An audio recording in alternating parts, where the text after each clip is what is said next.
This is Ag Matters PM from the Iowa Agribusiness Radio Network, brought to you by the Iowa Soybean Association, your daily recap of the information that affects Iowa's farmers, producers, and consumers, right here in the heart of the heartland. With reports from our award-winning broadcast team of Dustin Hoffman, Riley Smith, and Mark Magnuson. Now, from the IARN studios in Des Moines, here's Mark Magnuson. Hello and welcome to Ag Matters PM from the Iowa Agribusiness Radio Network. I'm Mark Magnuson. Today is Thursday, April 18th, 2024. We're so glad you can join us for today's show. In today's episode, it is the latest Iowa Ag News headlines, and then I will be joined by Matt Jungmann of Farm Progress and Traci Rodemeyer of Case IH from yesterday's planning meeting for the 2024 Farm Progress Show in Boone. It is time now for the closing market summary. It's time now for the Ag Matters PM Closing Market Summary, your source for market analysis and settlement prices from the day's trade in Chicago, courtesy of the folks at agmarket.net. Joined today by Kaden Sweeney of agmarket.net for our closing market summary. Kaden, a tough day throughout for corn and soybeans. Is that strictly selling pressure that we're seeing there in the grains today? Yeah, just continued selling pressure. We've seen that really over the last week. We had a pretty strong market last Friday. It's kind of seemed like out of the blue, and then all week just been down, especially in the bean market, continuing to get hit today. Front month beans down 16 and corn down 3-4 cents as well. So like you said, just continue to see selling pressure across really all the grains right now. And also the overall economy and kind of where we are in terms of the currencies around the world as well does seem to be putting pressure on the ag marketplace. Is that kind of how you see it as well, Kaden? Yeah, it is. And really, South America continues to be a pretty major undertone to this market, if you will. They're bean crop. Nobody knows for sure what's coming out of Brazil, but regardless, it's probably going to be bigger than last year's crop. Their corn crop seems to have gone decent, and really our domestic corn crop from last year is still big enough that it continues to weigh on this market. So, we felt like it was going to be probably a heavy market if we didn't get, some weather help out of South America to flip things on the bullish side. That really hasn't come to fruition. And so, like you said, we just continue to see pretty heavy market here, and it may not be done yet. You may continue to see some selling here, assuming that the U.S. crop goes in the ground okay. And from what we've seen so far from planting progress here in the Corn Belt and the Midwest in general, does seem to be in line at least with what we've seen in previous years. Yeah, I think you're right. I mean, that's kind of all you can ask for at this point in time. There's certainly going to be areas that are a little bit faster and a little bit slower. Like personally for us, we were 80% done this time last year. We haven't put a thing in the ground yet, but you go, an hour away from me and guys are just flying through it. So you're exactly right. I think planting pace overall is good enough that, the market's certainly happy with the way it's going in. Typically this is kind of when you're seeing maybe a seasonal rally if you don't get that crop in quite right. So, it's certainly good to have an eye open for potential selling points. But like we keep saying, the way this crop's going in so far, we just haven't gotten them yet.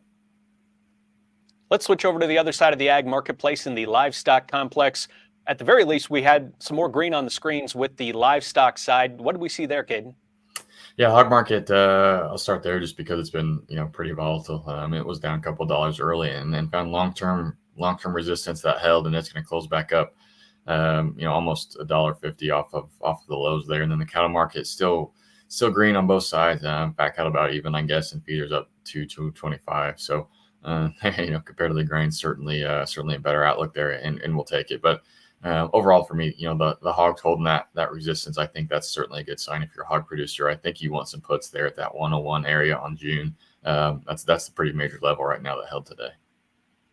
At the very least, it does seem like the hogs are on better footing right now. But when you look at the runway, Kaden, and into the future, are things setting up better for the hogs at all after really what's been a tough 12 months, maybe even a little bit longer? Right. Yeah. I mean, we certainly had a big run over the last month, up until last week or so when we made kind of a blow off top on the June contract and have traded back down since then. I think that trend is still certainly intact. You want to see some fundamental data come to back that up, but from a purely technical standpoint, I do think the hog market, at least for now, is still intact. Like I said, still looks good going forward. But again, those puts around the 101 mark on June hogs, I think, are going to be very, very, very important, because if you break that break that uptrend, things could get, you could take off $10 pretty quick, I think. Kaden Sweeney of agmarket.net, our guest here today. Kaden, what's the best way for our viewers to get in touch for more marketing information? Yeah, certainly, it can be a tough time of year marketing-wise when you're getting in the field and getting busy. So you can reach myself or anyone from our team at agmarket.net, kind of take some of the marketing stress off of you, put it on our plate, and we're happy to help. Kaden Sweeney of agmarket.net, our guest here today. Kaden, thank you for the time, and have a great rest of your week. Yeah, I appreciate it, Mark. Have a good one. Thank you to Kaden Sweeney of agmarket.net for joining us for our closing market summary. Let's turn now to the closing numbers, which can be found under the Markets tab of our website at iowaagnet.com. May corn down 3.5 at 426 3/4. May soybeans down 15 1/4 at 1134 1/4. May soybean meal down 70 cents at 338 even. May soybean oil down 88 cents at 44.12. Chicago wheat down 1/4 cent at 536 3/4. Minneapolis wheat up 5.5 at 638 3/4. And Kansas City hard red wheat up 4.5 at 577 1/4. May oats up 5.5 at 354 3/4. On the Merc, June live cattle up 5 cents at 175.37. May feeder cattle up $2.27 at 242.55. May lean hogs down 20 cents at 94.72, and May pork cutout unchanged at 101.40. Class 3 milk up 15 cents at 17.37. And that does it for our ag market coverage for today. It is time now to take a quick break to hear from our sponsor, the Iowa Soybean Association, and the Soybean Checkoff. And up next, it is the latest Iowa Ag News headlines. Iowa Soybean Association is driven to deliver for Iowa's 40,000 soybean farmers. We're proud to provide objective agronomic research, a helping hand with soil and water stewardship, and timely industry news powered by the Soybean Checkoff. Learn more at iasoybeans.com. You're watching Ag Matters PM, and it is time for the latest Iowa Ag News headlines. Iowa Secretary of Agriculture Mike Nag today announced that 20 Iowa dairies across 12 counties have been awarded Choose Iowa Dairy Innovation Grants to increase on-farm dairy processing, incorporate labor-saving technology, and expand the availability of Iowa dairy products for consumers to enjoy. The announcement was made at Picket Fence Creamery outside of Woodward, which was awarded a grant to significantly expand their on-farm processing capacity. The cost-share grants are helping dairies invest in pasteurization equipment, processing space, packaging and bottling products, robots, health monitoring, automated feeding systems, cleaning assistance, and much more. The program funds are not eligible to cover startup costs, advertising, public relations, salaries, existing debt, or any expenses incurred prior to awarding the grant. With the legislative intent of assisting smaller dairies and farmers, grant awardees must be located in Iowa, have fewer than 50 employees, and be in good standing with pertinent regulatory agencies. Only dairies permitted and inspected by the Iowa Department of Agriculture and Land Stewardship were eligible. The program matches up to $100,000 per project, and the overall budget is $750,000, and grant requests far exceeded the availability of funding. And you can find that full list of dairies who are awarded Choose Iowa grants on our website at iowaagnet.com. Also on today's show, I'm joined by Matt Jungmann of Farm Progress and Traci Rodemeyer of Case IH from Wednesday's planning meeting for the 2024 Farm Progress Show in Boone. Matt Jungmann, the National Events Director at Farm Progress, says that the planning meeting that they held yesterday allowed exhibitors and vendors to meet face-to-face in preparation for the show. It's a great meeting. We started doing this maybe 10 years ago, and rather than a bunch of one-off meetings that everybody's scheduling, we decided to bring all the vendors, so all the tent companies, pressure washers, landscapers, electricians, bring all the vendors that do work for those exhibitors and get them here on one day. And then all of the big exhibitors have the opportunity to come in and stand on their lot, talk about their plans for this year, the way they want to change their exhibit from the last time they were here in 22. Maybe they're growing or expanding or have a new product introduction. So they get together with their vendors and make sure that the plans that they're putting together are going to work on site, and also set the schedule so everybody can work together in terms of all those different vendors working together so that everything is perfect on August 27th. Jungmann says that the planning and information sessions add up throughout the year to make a great Farm Progress show. Yeah, that's exactly right. I mean, if we've done our job, all this stuff magically happens, and it looks like it was really super easy. Well, that's because of a whole lot of hard work on the front end. It's a lot like farming or anything else. It's all the preparation in advance that makes everything work well at go time. And we've got great partnerships with all these people. Some of them going 20 and 30 years deep that are real good, and it's a great crowd that you could probably kind of feel from being in the room that everybody's pulling in the same direction, and it's a good group of people to get together. He says the 2024 show is well positioned now that we are another 12 months removed from the COVID pandemic.